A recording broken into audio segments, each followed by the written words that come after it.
Yes friends, तो अब हम इंडिपेंडेंट ब्रांच की इस प्रॉब्लम को सॉल्व करते हैं। एक बार पढ़ते हैं प्रॉब्लम को।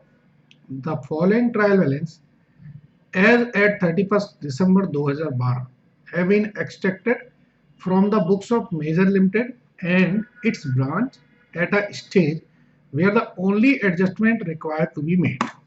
अब जो ट्रायल बैलेंस है इसके बाद हमें क्या करना है, सिर्फ एडजस्टमेंट की एंट्रीज करनी है prior to preparation of balance sheet.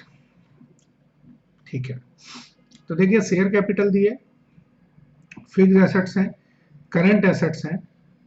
Current assets के लिए नोट लिखा हुआ है तो नोट पढ़ेंगे। इसके बाद है करंट लायबिलिटीज, स्टॉक रिजर्व दे रखा है, ये नोट 2 है। ठीक है, और रेवेन्यू अकाउंट है। रेवेन्यू अकाउंट एक तरह से P&L अकाउंट हो गया।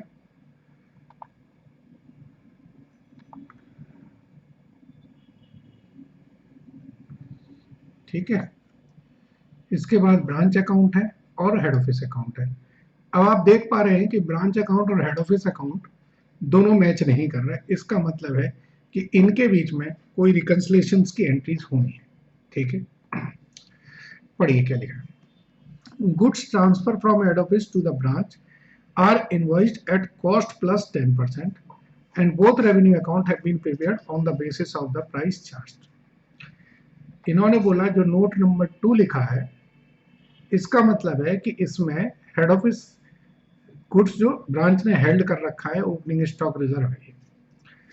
इसके बाद इसमें 4565 रुपए इसमें इंक्लूड है करंट एसेट्स में, 23715 में इंक्लूड है 4565 ये वाले, और जो इनवॉइस प्राइस पर है। ठीक है, यानी कि इसमें कुछ ना कुछ प्रॉफिट इंक्लूड है। चलिए 5 नंबर पढ़ें। Goods invoice by head office to branch at इतना were in transit as was also a remittance of 3500 from the branch. मतलब 3641 का गुड्स इन ट्रांजिट है और 3500 का कैश इन ट्रांजिट है। On 31st December, the following transactions were reflected in the head office but unrecorded in the branch। क्या head office की books में the purchase price of lorry 2500 which reached the branch on 25 December, a sum received on December 30th from one of the branch debtor is rupees 750। ये दो transaction ऐसे हैं जो branch ने अपने यहाँ रिकॉर्ड नहीं करे हैं।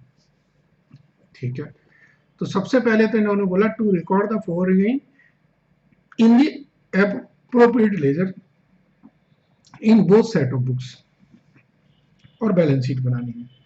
तो सबसे पहले इन्होंने कहा हेड ऑफिस और ब्रांच की बुक्स में आप जहां जहां जिस लेजर में इनकी एंट्रीज होनी है वो करिए, जनरल एंट्रीज नहीं बोली है।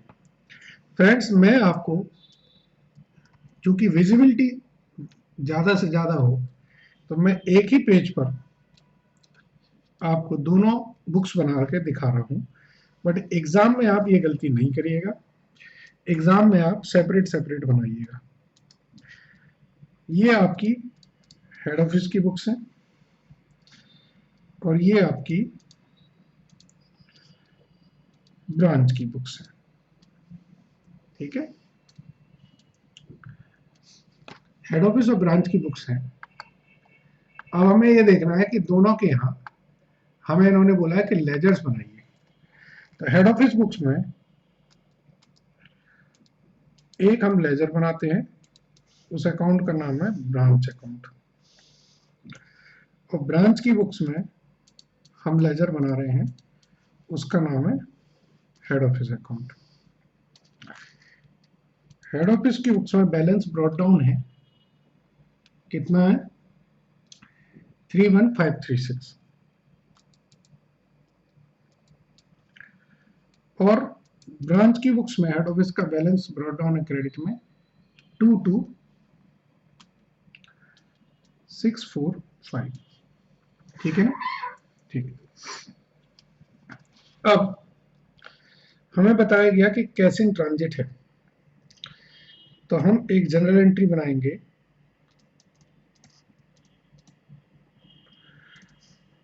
क्या एंट्री बनेगी हेड ऑफिस की बुक्स में? Cash in transit account debit to branch account. तो टू ब्रांच अकाउंट हम लिखेंगे 3500। तो यहां पर आएगा by cash in transit account 3500। ऐसे ही गुड्स इन ट्रांजिट की एंट्री होगी, वो ब्रांच लिखेगी अपनी बुक्स में।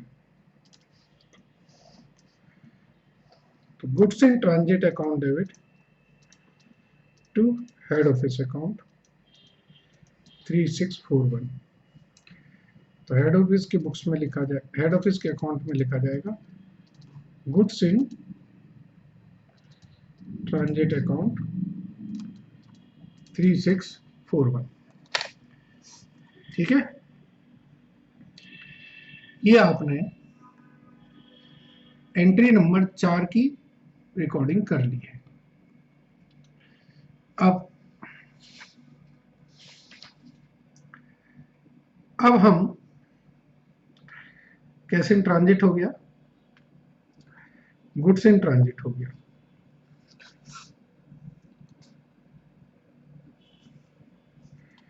अब हेड ऑफिस की बुक्स में रेवेन्यू अकाउंट दे रखा है और ब्रांच की बुक्स में भी रेवेन्यू अकाउंट दे रखा है। ये revenue account for your just kind information, it is nothing but it is a P&L account. तो रेवेन्यू अकाउंट का बैलेंस कितना है? रेवेन्यू अकाउंट का बैलेंस है 43210।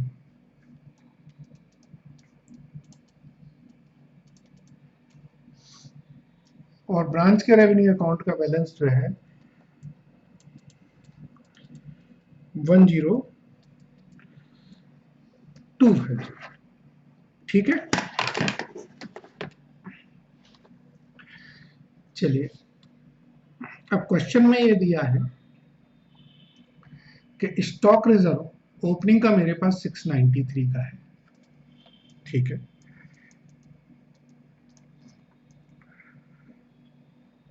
तो मैं एक स्टॉक रिजर्व अकाउंट बनाऊंगा।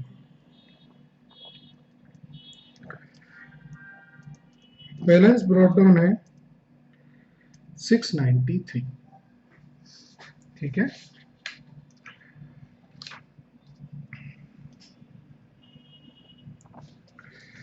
मुझे क्लोजिंग बैलेंस रखना है, बैलेंस कैरी डाउन। इसकी कैलकुलेशन कर दें। स्टॉक रिजर्व बनाया जाएगा दो चीजों पर, एक तो 4565 पर और एक 3641। जो ट्रांजिट है उस पर भी बनाया जाएगा ना, क्योंकि वो भी तो गुड्स हेड ऑफिस ने एबव प्राइस भेजा है। सो 4565 प्लस 3641 ये होता है 8206। ठीक है, स्टॉक रिजर्व आएगा 8206 इंटू 10/110 746। आपके पास 693 का स्टॉक था, आपको 746 का मेंटेन करना था। इसका मतलब है 53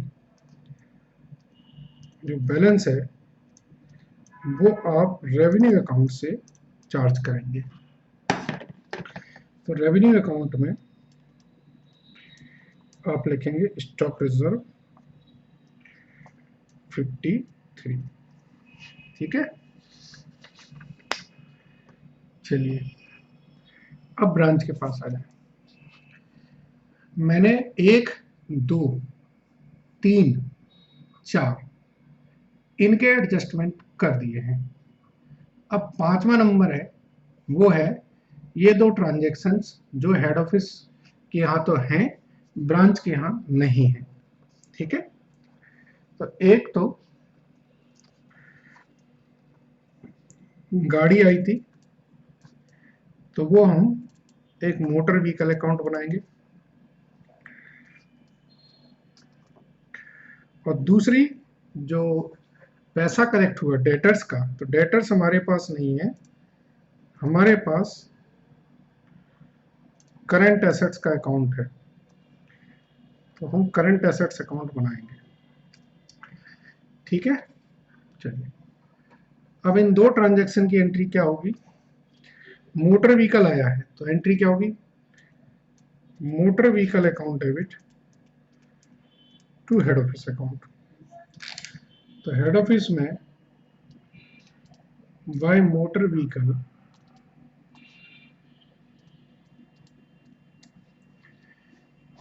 और सन्ड्री एसेट्स का जो बैलेंस था वो होता है, क्वेश्चन में दिया था 23715।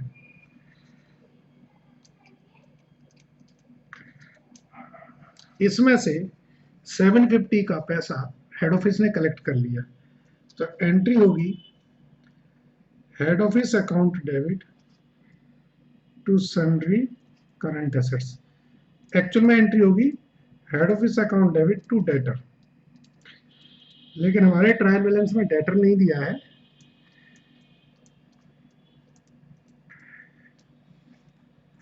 तो हम सन्ड्री करंट एसेट्स लिखेंगे। ठीक है, चलिए अब हर एक का बैलेंस निकाल लीजिए। अच्छा, रेवेन्यू अकाउंट की इसमें जरूरत नहीं थी, तो इसका बैलेंस कैरी डाउन कितना होगा 2500, और इसका बैलेंस कैरी डाउन कितना होगा 22965। रेवेन्यू अकाउंट की कोई जरूरत नहीं थी। गुड्स इन ट्रांजिट का बैलेंस कैरी डाउन होगा 3641, और हेड ऑफिस का बैलेंस कैरी डाउन निकाल लीजिए। ये 28786 28786 28036, ये इसका बैलेंस कैरी डाउन है। और जब इसका भी बैलेंस कैरी डाउन करेंगे तो ये भी आएगा 28036।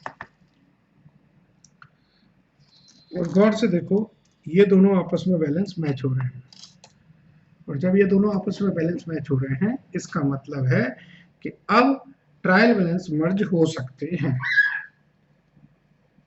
ठीक है,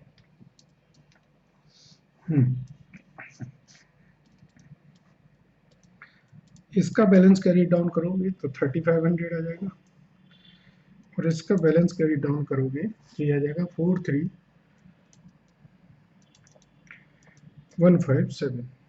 ठीक है जी, अब इन सभी बैलेंसेस के साथ में हमें बैलेंस शीट बनानी है। सो बैलेंस शीट हम नेक्स्ट पेज पे बनाएंगे। क्वेश्चन देख लीजिए, क्वेश्चन में इन्होंने एडजस्टमेंट्स बोले थे, वो एडजस्टमेंट हमने कर दिए हैं। अब जिन जिन में एडजस्टमेंट किए हैं उनमें चेंजेस आ जाएंगे, बाकी में कोई चेंज नहीं आएगा। तो नेक्स्ट पेज पे हम बैलेंस शीट बना देंगे। कंसोलिडेट बैलेंस शीट बनानी है, प्राइवेट लिमिटेड कंपनी की बैलेंस शीट है, तो वो शेड्यूल 3 में बनेगी। ठीक है, यस। सो आप लिखेंगे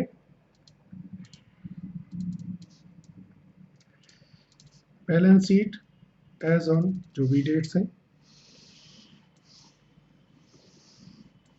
ठीक है, चलिए यहां पर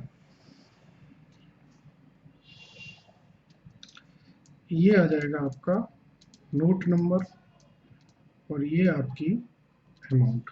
ठीक है, सबसे पहले यहां पर आता है इक्विटीज एंड लायबिलिटीज, और दूसरी तरफ आता है एसेट्स। ठीक है, अब इसमें फिर नंबर 1 हो जाता है share holder fund.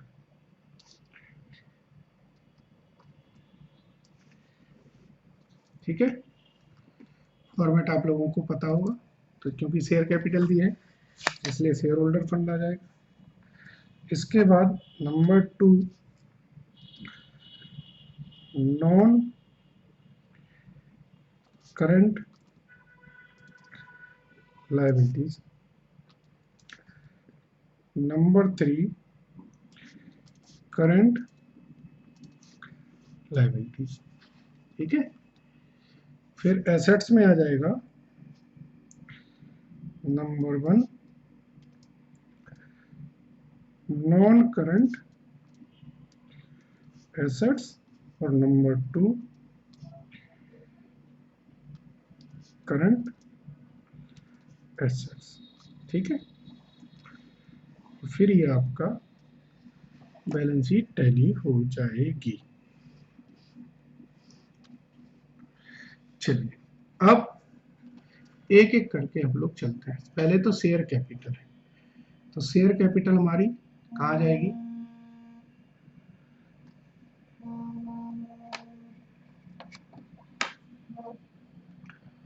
Share capital जाएगी हमारी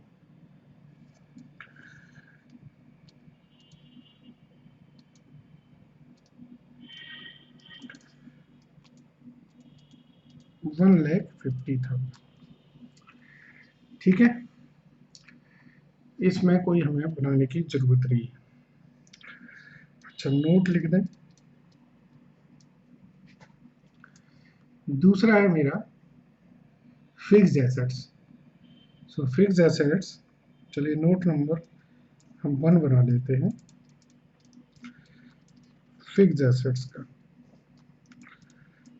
हेड ऑफिस की और ब्रांच की। हेड ऑफिस की कितनी है, हेड ऑफिस की है 75,125।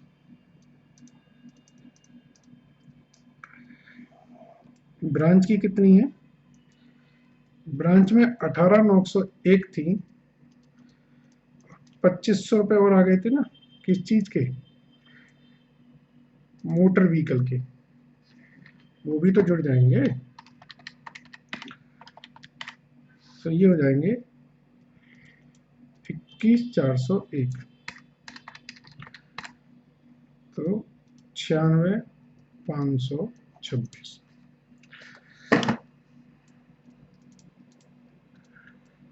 Fixed assets note number 1 96,526। फिर है करंट एसेट्स। चलिए, सो करंट एसेट्स में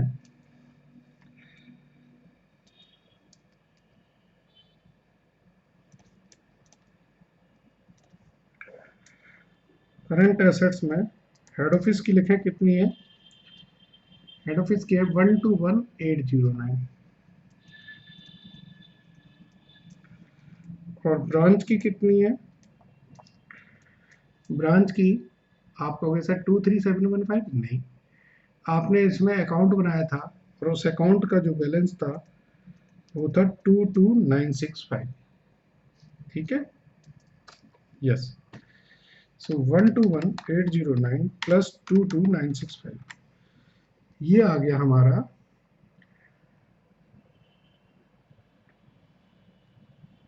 जस्ट मिनट। अब हेड ऑफिस में, अभी रुक जाइए, हेड ऑफिस में जो कैश इन ट्रांजिट है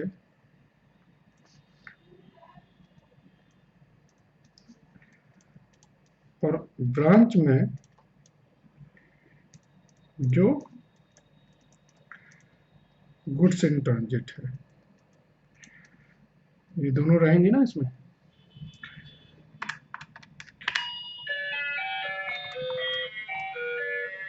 तो ये हो गया हमारा 151915। इसमें से स्टॉक रिजर्व माइनस कर दें, कितना था 746, ये आया 15। तो ये हमारी करंट एसेट्स ये आ गई 151169। ठीक है सर। अब फिर शेयर कैपिटल हो गई, फिक्स्ड एसेट्स हो गए, करंट एसेट्स हो गए, करंट लायबिलिटीज, नोट नंबर 3 बना दीजिए।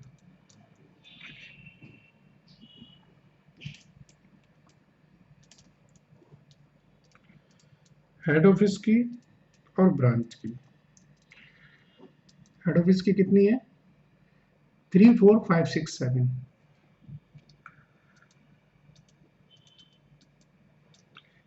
नाइन 9721, इन दोनों को जोड़ दें तो 34567 प्लस 9721, तो ये आ जाएंगी 44288, 44288। ये हमारी 44288, ये नोट नंबर 3 हो गया। फिर स्टॉक रिजर्व हमने माइनस कर दिया। अब बचा revenue account. So note number 4 revenue account. Head office का और ब्रांच का तो और हेड ऑफिस का हो गया था 43157, तो ऐड करेंगे तो ये हो जाएगा 53407। तो ये रिजर्व एंड सरप्लस ये नोट नंबर 4 आ गया 53407। ठीक है। अब आप देखिए और कुछ बचा है क्या?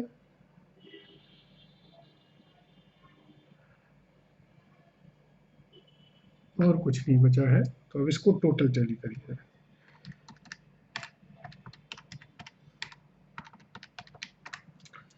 इसका टोटल आ रहा है 247695, तो ये आ जाएगा 247695, और ये आपकी बैलेंस शीट टैली हो गई। तो जो बैलेंस शीट कंपनी की बनती है तब थोड़ा आपको दिमाग लगाना है। इस क्वेश्चन को हम फिर से देखते हैं, एग्जाम के लिए बड़ा अच्छा क्वेश्चन है, सिंपल क्वेश्चन। इन्होंने आपसे हेड ऑफिस और ब्रांच के ट्रायल दे रखे हैं, इसमें कोई ट्रेडिंग पीएल का आइटम नहीं है, रेवेन्यू अकाउंट यानी कि पीएनएल के बैलेंस दे रखे हैं। बस इन्होंने कहा कि ये जो 5-6 एडजस्टमेंट है इनको कर दो, तो वो एडजस्टमेंट उन्होंने बोला आपने लेजर अकाउंट में बना के करना है। सो मैंने क्या किया, मैंने आपको जो लेजर अकाउंट बनाए वो मैंने एक साथ ही दोनों की बुक्स बना दी। देखिए ये मैंने हेड ऑफिस की बुक्स बनाई और ये मैंने ब्रांच की बुक्स बनाई।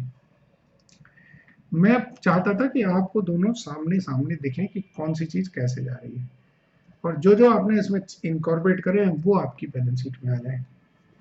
ठीक है, बस उसके बाद इन्होंने कहा बैलेंस शीट बना दीजिए। अब आप कहोगे सर ये दोनों चीजें तो बैलेंस शीट में गई नहीं, तो ये दोनों चीजें बैलेंस शीट में इसलिए नहीं जाएंगी क्योंकि ये क्रॉस हो जाती हैं, और जब दोनों ट्रायल बैलेंस को मर्ज कर देते हैं तो ये एक दूसरे से कट जाती हैं। ठीक है जी, चलिए सो आई होप ये अच्छा समझ में आया होगा क्वेश्चन आपको। Thank you very much.